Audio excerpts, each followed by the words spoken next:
आसाम का मौसम क्या होने देगा खेल? रोहित शर्मा क्या फिर से होंगे फेल?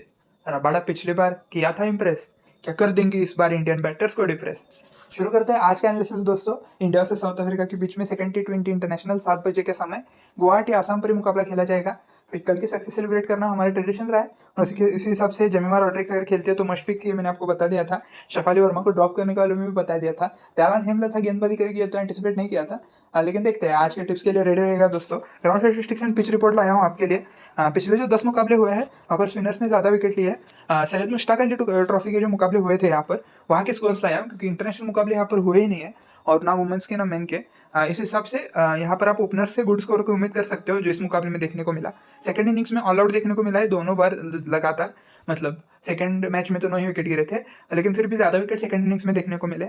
स्पिनर्स को दोनों बार ज़्यादा विकेट देखने को मिला है, स्पिनर्स यहाँ पर डोमिनेट करने की पॉसिबिलिटी रहेगी, ऐसा मेरा तो मानना है। ट्रेडिशनली पिच स्पिनर्स को फेवर करती है, पिक देम। हालांकि इंटरनेशनल मैचेस है इसलिए थोड़ा पिच फेवरिंग रहने की संभावना है, इसलिए इक्वलाइज हो जाता है थोड़ा सा एडवांटेज। उसी के साथ फर्स्ट इनिंग्स का एवरेज स्कोर 144 रहेगा और सेकंड इनिंग्स के विकेट्स ज़्यादा गिरते हैं, इसलिए आप सेकंड इनिंग्स के बॉलर्स को जरूर पिक कर सकते हो। टॉप ऑर्डर जरूर कंट्रीब्यूट करेगी, क्योंकि यहाँ पर अगर चारों मुकाबले आपने एनालिसिस किया है सैयद मुश्ताक अली ट्रॉफी के, तो फिर टॉप 3 में से 2 बिग स्कोर्स आपने देखने को मिले थे। लो स्कोरिंग गेम आपको एक्सपेक्ट किया जा सकता है यहाँ पर। और बैटिंग फर्स्ट करने वाली टीम ने 60% मुकाबले जीते। और सबसे इंपॉर्टेंट बात, रेन इंटरप्शंस प्रेडिक्ट किए गए, 40% रेन के चांसेस है, इसलिए शॉर्ट रन गेम देखने को मिल सकता है, इसलिए इन्वेस्टमेंट लिमिटेड ही रखिएगा, ऐसा मेरा मानना है। हेड टू हेड लीडर्स देखिएगा दोस्तों, क्विंटन डिकॉक 44 का एवरेज, इंडिया के अगेंस्ट बैटिंग करना पसंद करते हैं। विराट कोहली 43, चेज करते समय ज़्यादा इंपॉर्टेंट आउट ही नहीं हुए थे पिछली बार तक। एंड्रिक क्लासन, रोहित शर्मा, दिनेश कार्तिक ये भी अच्छा खासा एवरेज मेंटेन करके है। बॉलिंग डिपार्टमेंट से देखिएगा दोस्तों, रविचंद्रन अश्विन 10 विकेट, हर्षल पटेल 9 विकेट और युजवेंद्र चहल ने 7 विकेट लिए। इंडिया स्क्वाड एंड स्टैटिस्टिक्स देखते हैं दोस्तों। रोहित शर्मा पिछले 5 मुकाबले में एक ही 50 प्लस स्कोर आया है। स्विंग के अगेंस्ट आउट होते हैं, ऐसा हमने बहुत बार देखा है, पिछली बार भी वही हुआ। अगर स्विंग फेवरिंग कंडीशन रहती है, इंडिया के पहले बल्लेबाजी रहती है, तो फिर आप इन्हें टीम से ड्रॉप कर सकते हो। ज़्यादातर सेकंड इनिंग्स में इफेक्टिव रहते हैं, फर्स्ट इनिंग्स में थोड़ा रिस्की रहेगा इन्हें ड्रॉप करना, लेकिन सेकंड इनिंग्स में मस्ट पिक हो जाएंगे। केएल राहुल 350 पिछले 5 इनिंग्स में, इंपॉर्टेंट प्लेयर है और वीकनेस इनकी रबाडा के अगेंस्ट है, रबाडा ने इन्हें बहुत बार आउट कर चुके हैं अभी तक। विराट कोहली चेजिंग के समय बहुत ही बढ़िया है, रिसेंटली फॉर्म भी हिट किया है और एक मैच में खेल रहे हैं। आगे आ रखा हो तो रेन कटर मैच था, इसलिए विराट कोहली आज भी कमाल करके दे सकते हैं। इनकी वीकनेस देखिएगा, रबाडा नॉर्किया, इन दोनों ने इन्हें 2 बार आउट किया है और लेफ्ट आर्म पेस के अगेंस्ट भी इनकी वीकनेस है। तो फिर अगर मार्को यानसेन खेलते हैं तो फिर वो आपके लिए इंपॉर्टेंट पिक हो जाता है, तो फिर उन्हें पिक करके इंडिया के टॉप ऑर्डर को आप ड्रॉप कर सकते हो। उसी के साथ सूर्य कुमार यादव सबलाइम फॉर्म में है बंदा, टॉप स्कोरर्स में से एक, इनकी भी वीकनेस कोई नहीं है फिलहाल के लिए। ऋषभ पंत देखिएगा, लेफ्ट आर्म चाइनामैन के अगेंस्ट फंसते हैं। केशव महाराज, नॉर्किया, इन्होंने भी इन्हें बहुत बार आउट किया है अभी तक।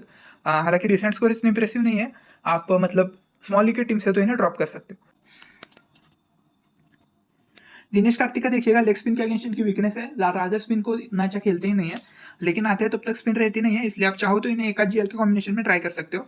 अक्षर पटेल, आप लोग सरप्राइज हो चुके हैं क्योंकि ऑस्ट्रेलिया के खिलाफ तो बंदे ने 2 विकेट लिए थे, लेकिन यहाँ पर सिर्फ 1 विकेट लिए, क्योंकि अपोनेंट टीम में बहुत सारे लेफ्ट हैंडर्स है, इसलिए इफेक्टिवनेस का थोड़ा इंपैक्ट पड़ा है।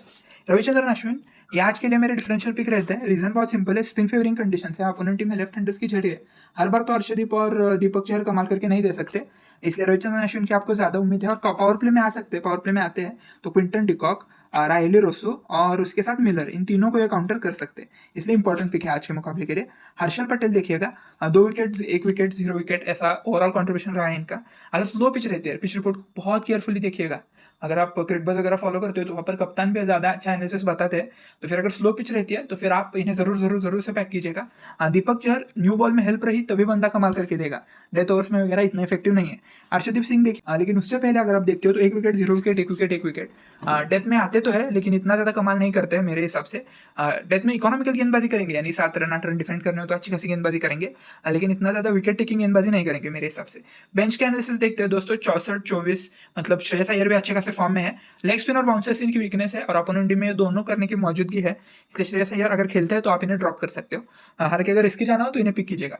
मोहम्मद शमी ने पिछला T20 1 साल पहले खेला था और वहां पर नामीबिया, स्कॉटलैंड, हर टीम के अगेंस्ट 3 विकेट लिए थे। न्यू बॉल से लिथल हो सकते हैं। उमेश यादव भी अच्छे खासे रिन्यूड एनर्जी से गेंदबाजी कर रहे हैं। नेट्स में विराट कोहली वगैरह ने भी इनकी बहुत तारीफ की है, इसलिए अगर ये खेलते हैं तो फिर इन्हें बतौर सिर्फ मतलब पंट पिक या फिर गट फील पिक रहते हैं, इस हिसाब से ये टीम में आ जाते हैं। युजवेंद्र चहल मुझे लगता है इस मुकाबले में इनकी वापसी होने की संभावना कम ही है। हालांकि अगर खेलते हैं तो फिर अपोनेंट की जो स्पिन वीकनेस है, अपोनेंट स्पिन को अच्छा नहीं खेलती है, इसलिए तो वो एक्सप्लॉइट कर सकते हैं। एक ही 3 विकेट की पारी आई थी पिछले 5 मुकाबले में, इसलिए ज्यादा भी मत रिलाई करिएगा इन पर। मोहम्मद सिराज देखिएगा, मोहम्मद सिराज ने अब तक जो भी इंटरनेशनल या फिर डोमेस्टिक T20 खेले हैं, पर हर मुकाबले में एक एक विकेट ही लिया है पिछले जो 5-6 मुकाबले रहे। हिट द डेक बॉलर है, ऑस्ट्रेलिया में इफेक्टिव रह सकते हैं, लेकिन यहाँ पर ज्यादा उम्मीद नहीं है मुझे इनसे। दीपक, हालांकि अगर मतलब नई गेंद पर मूवमेंट रहती है, इंडिया पहले गेंदबाजी करती है, उस सिचुएशन में मोहम्मद सिराज आपकी टीम में आ जाएंगे। दीपक हुडा अगर टॉप ऑर्डर में खेलते हैं तभी यूजफुल है, और उसकी संभावना बिल्कुल जीरो ही है, क्योंकि तीनों को चांस देने की जरूरत है इंडिया की तरफ से। इसलिए दीपक हुडा खेलते भी है तो गेंदबाजी करेंगे या नहीं करेंगे तो रोहित शर्मा पर निर्भर करेगा। लेकिन अगर गेंदबाजी करते हैं तो इफेक्टिव रहेंगे, हालांकि बल्लेबाजी में टॉप ऑर्डर में आते हैं तभी इफेक्ट करेंगे, लोअर ऑर्डर में इनका ज्यादा कॉन्ट्रीब्यूशन की उम्मीद नहीं है। शाहबाज अहमद देखिएगा, इफेक्टिव मिडल ऑर्डर बैटर है और टर्निंग ट्रैक्स पर हेल्प करेंगे, क्योंकि स्टंप टू स्टंप लाइन डालते हैं। अभी मुझे हैदराबाद वाला ओवर याद है, 3 विकेट चटकाए थे एक ही ओवर में। तो फिर इंपॉर्टेंट प्लेयर है अगर खेलते हैं तो। उसी के साथ क्विंटन, साउथ अफ्रीका की स्क्वाड स्टैटिस्टिक्स देखते हैं। क्विंटन डिकॉक पिछले 5 या 10 मुकाबलों में इस बंदे ने हार्डली एक ही 50+ स्कोर किया है। ज्यादा बिग स्कोर के लिए मतलब पिछले रिसेंट फॉर्म में जाने नहीं जाते, और वो कट शॉट में बहुत बार आउट हो रहे हैं। इंडिया के पास वेरिएशन से लेफ्ट आर्म के अगेंस्ट स्ट्रगल करते हैं, और उसके साथ अश्विन चहल ये भी इनके अगेंस्ट अच्छा खासा मैचअप प्रेजेंट करते हैं। टेम्बा बोमा को मैं क्यों रेट कर रहा हूँ ये मैं आपको आगे बताऊंगा इस वीडियो में। और उसके साथ ऑफ स्पिन दीपक चहर, ये इनकी वीकनेस है। इन दोनों के अगेंस्ट ये बहुत बार फंसते हुए दिखे। इन दोनों के अगेंस्ट ये बहुत बार फंसते हुए दिखे टेम्बा बोमा। उसके साथ राइली रोसू देखिएगा, 0-31-96 की जो पारी खेली थी बहुत ही रिसेंट आई है, इसलिए एक आध जेल के कॉम्बिनेशन में पिक कर सकते हो, जहां पर आप साउथ अफ्रीका के ओपनर्स को ड्रॉप कर सकते हो। उसी के साथ डेविड मिलर, रिसेंट सीपीएल का जो हैंगओवर है ये इन्हें बहुत ज्यादा हैम्पर कर रहा है। रीजन बहुत सिंपल है कि जो सीपीएल में पिचेस थी वो स्लो एंड लो थी, और यहाँ पर इन्हें एकदम से पेस ट्रैक पर लाया गया, इसलिए ज़्यादा ही हेल्पफुल नहीं रहे। हालांकि अगर सीपीएल के स्टैट्स से जाया जाए तो ज़्यादा इफेक्टिव नहीं रहेंगे, हालांकि इंडिया के स्टैट्स तो बैक करते हैं इन्हें परफॉर्मेंस करने के लिए। ट्रिस्टन स्टफ दिखेगा, लेफ्ट आर्म फास्ट इनकी भी वीकनेस है, 0-24-8-15-72, ये भी अच्छे खासे निक में है। चेजिंग करते समय, बल्लेबाजी फर्स्ट करते समय भी अगर 12 से 15 ओवर में इनकी बल्लेबाजी आती है तो और भी ज़्यादा इंपॉर्टेंट पिक बन जाता है आपके लिए। एडन मार्करम गेंदबाजी बल्लेबाजी दोनों से इंपॉर्टेंट पिक है, और साउथ अफ्रीका की तरफ से मस्ट पिक है। इन कैप्टन एक्सेप्टेंस के लिए भी स्मॉल लीग में भी आप ट्राई कर सकते हो अगर इनसे गेंदबाजी करवा ली जाती है तब। वेन पार्नेल भी इंडिया के टॉप ऑर्डर को एक्सप्लॉइट कर सकते हैं और हर मुकाबले में इंप्रेसिव रहे। Tabraiz Shamsi Indian batter spin के अगेंस्ट स्ट्रगल करते हैं, और इनका भी अच्छा खासा विकेट टेकिंग रिकॉर्ड रहा है, और ये एक आधे इनिंग में 5 विकेट 3 विकेट ऐसे भी कॉन्ट्रीब्यूशन करने के लिए जाने जाते हैं। केशव महाराज देखिएगा, हर मुकाबले में मतलब विकेटलेस तो नहीं गए, हालांकि एक इनका मैचअप बता दूं, इंडिया के जो दोनों ओपनर्स है ये ऑफ स्पिन के अगेंस्ट स्ट्रगल करते हैं, इसलिए अगर केशव महाराज को पावर प्ले में लाया जाता है स्विंग की एक्सपेक्टेशन न रखते हुए ओपनर सेट होने से पहले, तो फिर केशव महाराज आपको विकेट्स लेकर दे सकते हैं। और उसके साथ कगिसो रबाडा, इंडिया का अगेंस्ट बहुत ही बढ़िया रिकॉर्ड है, मतलब हर मुकाबले में एक दो विकेट झटकाते हैं, और रिसेंट रिकॉर्ड भी अच्छा खासा रहा है, 1 विकेट तो झटका ही रहे हर मुकाबले में।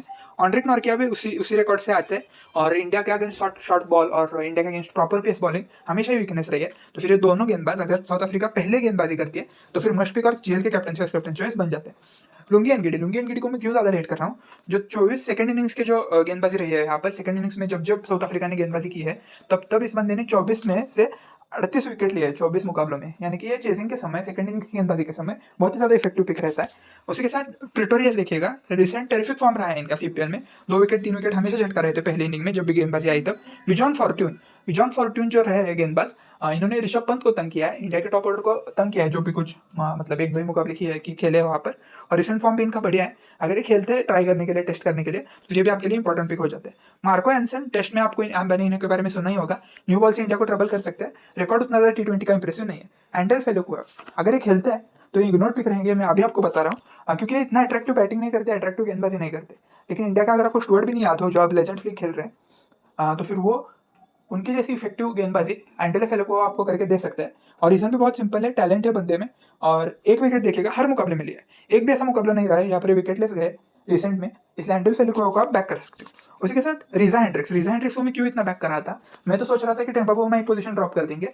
रीजन बहुत सिंपल है, पिछले जो 6 T20 इंटरनेशनल है वो देखिएगा, 74, 70, 53, 57, यानी कि बहुत ही बढ़िया बल्लेबाजी कर रहे हैं, और ओपनिंग आते समय तो और भी ज्यादा डेंजरस हो जाते हैं। इंडिया के खिलाफ पहले तो ज्यादा इंप्रेस कर चुके हैं, इसलिए रिजा एंट्रीज को भी आप टीम में अगर खेलते हैं तो फिर पिक कर सकते हो। ऑन्ड्रिक क्लासन देखिएगा, इंडिया के अगेंस्ट एक लंबी पारी खेली थी पिछले बार 81 रनों की, हेड टू हेड में हमने देखा था पिछले वीडियो में, और लेफ्ट आर्म फास्टिंग की वीकनेस है, हालांकि अगर ये खेलते हैं तो फिर अर्शदीप के अगर सोवर्स रहते हैं और ये सेट नहीं रहते तो ये इन्हें आउट कर सकते। अब आपको गेम प्लान बता दूं सक्सेस के लिए, जो इस मुकाबले में आप अप्लाई कर सकते हो स्मॉल लीग टिप्स के साथ। तो फिर ये रहेगा कि आपको सेकंड इनिंग्स के गेंदबाज बेफाम लेने हैं अपनी टीम में, भले वो विकेट टेकिंग रहे न रहे, आपको सेकंड इनिंग्स के गेंदबाजों के साथ आप जा सकते हो। हालांकि ये सब्जेक्ट टू कंडीशन आता है, रिस्की है ये भी, इसकी कोई गारंटी मैं तो नहीं ले रहा हूँ, लेकिन सिर्फ आपको दिशा दे रहा हूँ, इससे आप आइडिया लेके अपनी टीम बना सकते हो। सेकंड इनिंग्स के गेंदबाज लीजिएगा, फर्स्ट इनिंग्स के टॉप ऑर्डर के पिक्स ले सकते हो अपनी टीम में। ड्यू अगर रहता है तो फिर से सेकंड इनिंग्स में चेस होने की संभावना है। इस हिसाब से आप कंडीशंस का अनुमान लगा सकते हो। रेनी कंडीशंस में थोड़ा कम रहता है ड्यू, ठंड आ जाती है तो फिर ड्यू आ जाता है। और उसी के साथ अगर इंडिया के अगर आपको पिक करने हो तो टॉप ऑर्डर के 4 में से 3 प्लेयर्स आप टीम में रख सकते हो। और साउथ अफ्रीका के जो गेंदबाज है वो डेथ में आकर विकेट चटका सकते हैं, क्योंकि डेथ में इतनी ज़्यादा बढ़िया बल्लेबाजी इंडिया के सूर्य कुमार यादव के अलावा किसी ने रिसेंट में की नहीं है। विराट कोहली ने भी एक आध मुकाबले में की थी। और उसके साथ सेकंड इनिंग्स और चेस डिफरेंट होगा, मतलब जो भी स्कोर रहेगा 180 रहेगा, 190 के रेंज में रहेगा अगर, तो फिर वो डिफरेंट होगा। इस हिसाब से आप टीम जरूर बना सकते हो। एक आध जीएल की टीम इस प्रकार से बना सकते हो। स्मॉल लीग की टीम आपको हमारे टेलीग्राम चैनल पर मिल जाएगी, जरूर ज्वाइन कीजिएगा दोस्तों Telegram channel. Safe captain choice अगर बैटिंग पिच रहती है, वेन्यूज रिकॉर्ड रिसेंट अवेलेबल नहीं है, इस हिसाब से मैंने ये बैटिंग और बॉलिंग फेवरिंग बताया। हालांकि अगर रिसेंट मुकाबले हुए रहते तो मैं आपको और ज्यादा डिटेल में बता देता। अगर बैटिंग पिच रहती है तो रोहित शर्मा, विराट कोहली, डेविड मिलर। रोहित शर्मा का ब्रेकआउट मुकाबला रहेगा ऐसा मेरा मानना है, क्योंकि रिसेंटली बहुत ही मतलब पुअर परफॉर्मेंस कर रहे हैं और साउथ अफ्रीका के अगेंस्ट इनका एवरेज बहुत बढ़िया है, इसलिए ये मुकाबले में ये रोहित शर्मा आपके लिए इंपॉर्टेंट पिक हो जाते हैं। विराट कोहली भी देखिएगा और डेविड मिलर, इन तीन प्लेयर्स को वॉच आउट कर सकते हो बल्लेबाजी सेक्शन में से। और बॉलिंग पिच रहती है तो रबाडा, अर्शदीप दोनों इनिंग्स में कमाल करके देंगे। डिफरेंशियल पिच जिन्हें कैप्टन ट्राई कर सकते हो। स्लो पिचेस रहती है, अगर शायद मुश्ताक अली में रही वैसी तो फिर हर्षल पटेल विकेट्स लेंगे, हेनरिक क्लासन या हेनरिक्स, इन दोनों में से जो भी खेलेगा इसे भी आप टीम में पिक कर सकते हो, क्योंकि ये मैंने रिकॉर्ड सुपर डिस्प्ले कर दिया। टेम्पा बाउमा ये क्यों परफॉर्म करेंगे, क्योंकि मुझे लगता है कि अब इनके कैप्टन से जगह पर क्वेश्चन मार्क आ चुका है, इसलिए टेम्पा बाउमा के लिए इंपॉर्टेंट मैच है। और पावर प्ले में आते हैं, अगर सेट हो गए तो फिर अच्छे खासे रन भी मार सकते हैं। आर अश्विन मैचअप की वजह से, और ऋषभ पंत या डीके, इनमें से सिर्फ पंट प्लेयर गट फील के हिसाब से आप इन्हें टीम में रख सकते हो। मिलकर कितने फैंटेसी पॉइंट्स कमाएंगे ये आपको बताना है। आर अश्विन और अक्षर पटेल मिलकर कितने फैंटेसी पॉइंट्स कमाएंगे, ये पहला कॉम्बिनेशन मैंने प्रिपेयर किया है, जहाँ पर इंडिया चेस कर रही है। तीनों चेस मास्टर्स को मैंने टीम में रखा है। Quinton de Kock, David Miller, टम्बा Bouma, ये बल्लेबाजी से अच्छा खासा कंट्रीब्यूशन करेंगे। बल्लेबाजी पिच के हिसाब से मैंने पिक किया है। कगिसो रबाडा अच्छे खासे पिक है दोनों इनिंग्स के लिए। एडन मार्करम आ जाते हैं। आर अश्विन को मैंने वाइस कैप्टन बनाया, रिस्की है थोड़े, लेकिन अपन उनके मैचअप के हिसाब से मैंने बनाया। और उसके साथ अर्शदीप सिंह और हर्षल पटेल मेरी टीम में आ जाते हैं। सेकंड कॉम्बिनेशन देखिएगा, यहाँ पर मैंने कगिसो रबाडा को कैप्टन बनाया। इंडिया पहले बल्लेबाजी कर रहे हैं यहाँ पर, वहाँ पर विराट कोहली को पुअर एवरेज की वजह से मैंने ड्रॉप किया है। हालांकि अगर आप चाहो तो इन्हें पिक कर सकते हो। सूर्य कुमार यादव, लोकेश राहुल, रोहित शर्मा, क्विंटन डिकॉक और डेविड मिलर, ये दोनों सेकंड इनिंग्स से इंपॉर्टेंट पिक मैंने टीम में रखे हैं। एडन मार्करम को भी मैंने ट्रस्ट किया है। आर अश्विन, अक्षर पटेल को मैंने टीम में रखा है। एक चेंज आप कर सकते हो, अक्षर पटेल को ड्रॉप करके इंडिया का एक आध बॉलर टीम में रख सकते हो। कगिसो रबाडा को मैंने यहाँ पर कैप्टन बनाया। उसी के साथ लाइनअप्स के बाद इस टीम्स में चेंज रहेगी दोस्तों, आप अपने हिसाब से गट फीलिंग के हिसाब से टीम बदल सकते हो। मैं तो ये रिकमेंड करूंगा कि अपने गट फील के साथ जाइए। जैसे वीडियो के साथ जुड़े रहने के लिए लाइक कर दीजिएगा और सब्सक्राइब कर दीजिएगा चैनल को।